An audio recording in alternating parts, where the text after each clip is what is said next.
Filkenstein, Israel Filkenstein, Bíblia Desenterrada.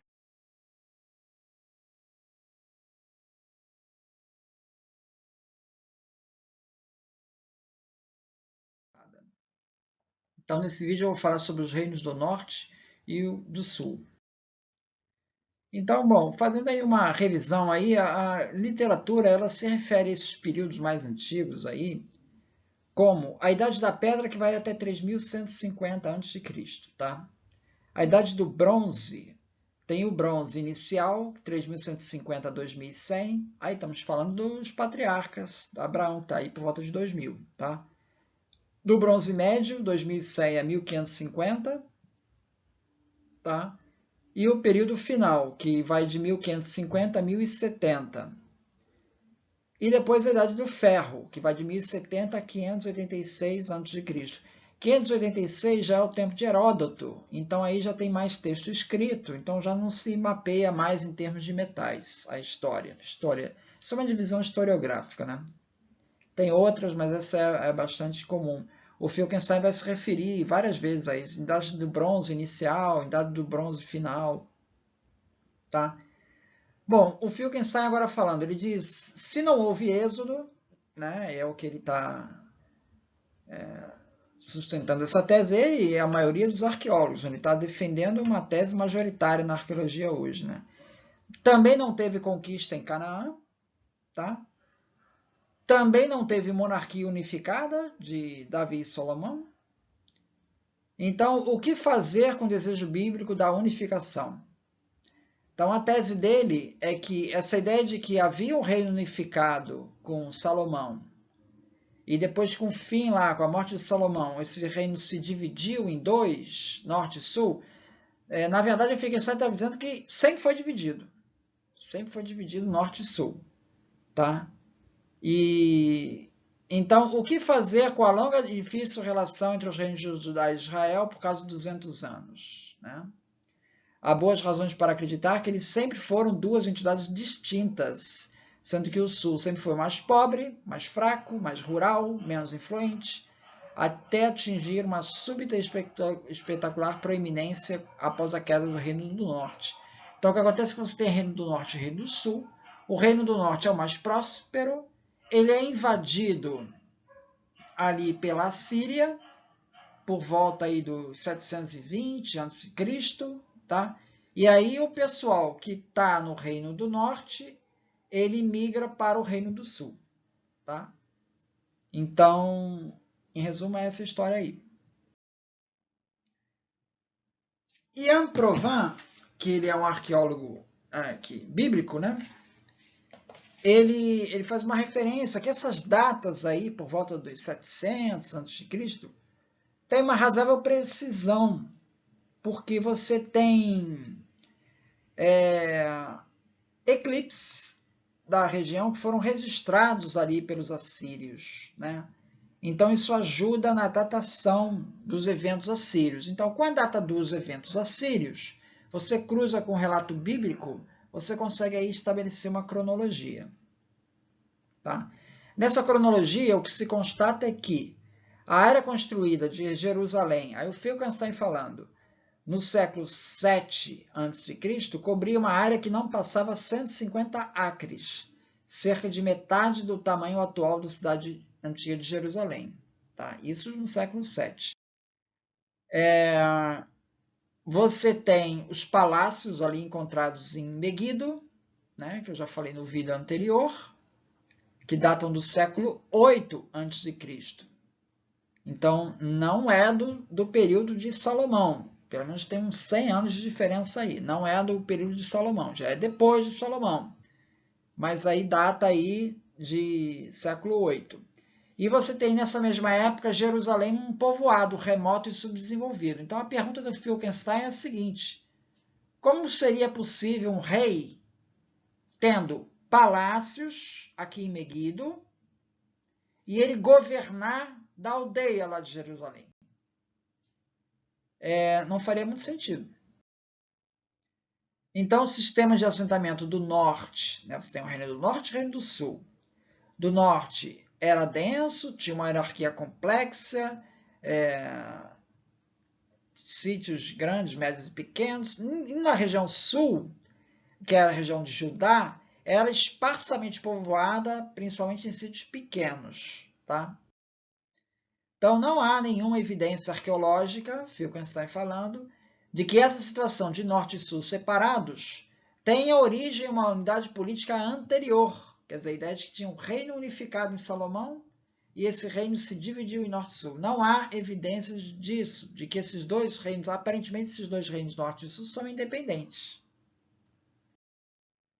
Aqui tem um mapa onde aparece então o reino aqui em torno de Judá, que seria o reino do sul, temos Jerusalém, Hebrom, e temos o reino do norte, que fica em torno de Samaria, Meguido, é o reino do norte. Tá? Então, em torno do final do século X, antes da era cristã, o faraó Sesac, da 22ª dinastia, conhecido como Sheshonq, e aí estamos falando em torno de 940 a.C., lançou um ataque fulminante no norte, aqui de Israel. Essa invasão egípcia é mencionada na Bíblia, a partir de uma perspectiva dos judeus, né? Na passagem que oferece a mais antiga correlação entre os registros históricos externos e o texto bíblico, que é 1 Reis 14:25. Existe uma estela da vitória em que consta o nome de Sesac, lá o faraó Sesac, foi encontrada em Meguido. Tá? Então, tem essa correlação aí com o relato bíblico. Né? E Amprovan, ele já contesta essa correlação. Ele diz que essa estela ela se refere a um ataque ao Reino do Norte, não a Jerusalém. Mas o Finkelstein falou que é ataque ao Reino do Norte, realmente. Eu não entendi essa contestação do Provan. Aqui a cidade de Jerusalém teria sido fundada por Davi. Né? Finkelstein contesta, porque ele alega que ali era um povoado muito pequeno. Bom, quer Davi tenha ou não conquistado Jerusalém, não, Finkelstein tem dúvidas sobre isso, ou em um ousado ataque no estilo Apiru, Apiru são aqueles bandoleiros, né, descrito no livro de Samuel, parece estar claro que a dinastia que ele estabeleceu representou uma troca de governantes, mas dificilmente alterou a maneira básica com que as terras altas do sul foram governadas.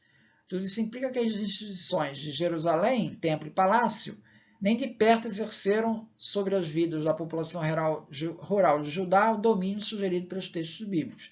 Então, ele está dizendo que ali era pequeno, né? O Reino do Sul pobre. Enquanto Judá continuou pobre e isolado, que é o amarelinho, a riqueza natural e a população relativamente densa do Reino de Israel converteram-se em um alvo tentador para a política regional cada vez mais complexa do período assírio. Então, veja, a Assíria se interessou pelo Reino do Norte, não do Sul.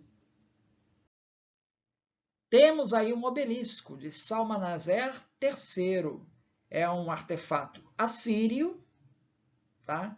Encontrado na cidade de Nínive, na Síria, e é considerado um dos mais antigos achados arqueológicos sobre a Bíblia, e ele fala sobre Jeú. Jeú é um rei lá de Israel. E data de 840 a.C.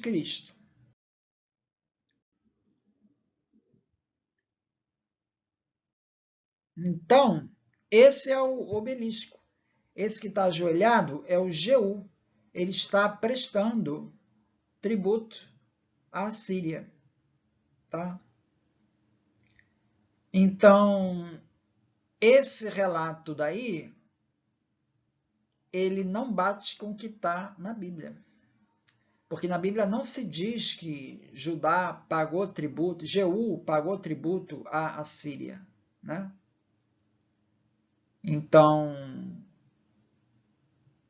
existe uma... não está batendo. Agora, o Provan, ele faz um questionamento. Ele fala o seguinte, por que a gente vai acreditar no relato assírio? Por que não é o assírio que está adulterado? Né? Ele trata essa questão. Existe uma estela de Rima, que o próprio Provan cita, que menciona o judeu Geós pagando tributo à Síria. Então não é o Jeú, é o Geós. Então, de qualquer maneira,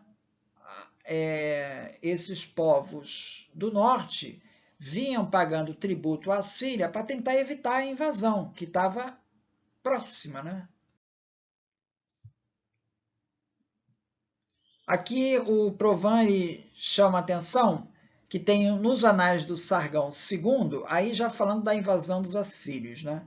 Em 722, os assírios vão invadir o Reino do Norte, tá? E a Bíblia fala que quem estava no poder na época era Salmanaser V. E não se conhecia nada praticamente de Salmanaser V, né? Então as pessoas falavam, os arqueólogos falavam assim, a Bíblia está errada, porque nessa época esse Salmanaser V nem existe, esse personagem é mítico, é uma invenção, é uma lenda. Eis que, de repente, surge a Crônica Babilônica, é um texto assírio, e que fala do Salmanaser V, e que teria sido ele, realmente, que fez o primeiro ataque. Depois o Sargão II deve ter feito o segundo, né? Mas o primeiro foi feito aí pelo Salmanaser V, ou seja, o relato bíblico estava correto. Então, antes de termos a crônica babilônica, o que se dizia era que o relato bíblico sobre essa guerra estava errado. Isso era o Provan falando, né? O Finkelstein, ele esquece essa parte. Quer dizer, isso é uma coisa a se considerar também, né?